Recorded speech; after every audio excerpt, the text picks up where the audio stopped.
ஒரு அருமையான படம். ரொம்ப நாளாச்சு இந்த மாதிரி படம் பார்த்து. ஒரு படம்னா எப்படி இருக்கணும்?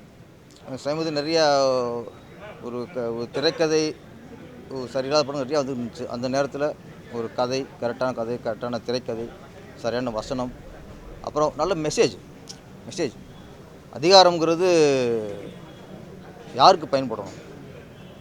ஓகே தான். அதிகாரங்கிறது எளியவர்களுக்கானது, எளியவருக்கு பயன்படணும். அதை இயக்குனர் சொல்லியிருக்காரு. இயக்குனர் சுரேஷ் ராஜகுமாரி அவருக்கு ஃபஸ்ட்டு படம். நான் ஃபஸ்ட்டு படம் மாதிரியே தெரில, அவ்வளவு நேர்த்தியாக பண்ணியிருக்காரு. விக்ரம் பிரபு அவர் போலீஸ்காரர் நடிச்சிருக்காரு, ரொம்ப அற்புதமாக பண்ணியிருக்காரு. அதே மாதிரி ப்ரொடியூசர் லலித் சார், ஒரு பையன்தான்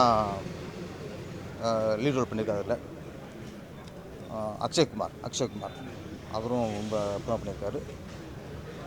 சமீபத்தில் தமிழ் திரையுலகோட தரத்தை உயர்த்தின படங்களில் இந்த சிறையும் ஒன்று.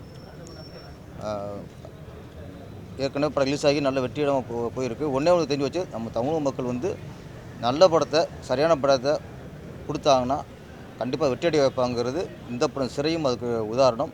நல்ல வசூலோட இன்றைக்கி தியேட்டருக்குள்ளே நிறைய இன்க்ரீஸ் ஆகிட்டு இருக்குது. நிறைய மக்கள் பாராட்டுக்கள். எங்கே போனாலும் சிறையை பார்த்துக்கலான்னு நம்மளை கேட்குறாங்க. அந்தளவுக்கு மக்கள் மத்தியிலையும் சிறையோட அந்த படத்தை பற்றி நல்ல விஷயம் போய் சேர்ந்துருக்கு. மீடியாக்கள் நீங்களும் கொண்டு சேர்க்கணும். ஏன்னா இந்த மாதிரி சின்ன படங்கள் வெற்றி அடைஞ்சா தான் சினிமாவுக்கு ஆரோக்கியமாக இருக்கும். ஏன்னா சிறு படங்கள் தான் ஒரு தரத்தை உயர்த்தும். எங்களுக்கு பெரிய படங்கள், கமர்ஷியல் இருக்க படங்கள்லாம் ஒரே கதையை சுற்றிகிட்டே இருக்கும். ஆனால் சின்ன படங்கள் தான் புது புது விஷயங்கள் சொல்லும்.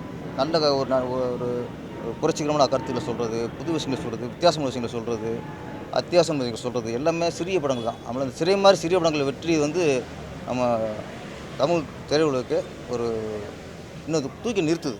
சமயத்தில் நிறையா நம்மளே படம் சரியில்லையே, சரி எதுவும் ஓடலையே அப்படின்னு ஒரு குறை இருந்துச்சு. அந்த குறையை நீக்கின படம் அந்த சிறை. எல்லா இடத்தையும் வெற்றி அடைஞ்சிருக்கு. இந்த படம் இன்னும் மிகப்பெரிய வெற்றியடைய வாழ்த்துக்கள். நன்றி, வணக்கம்.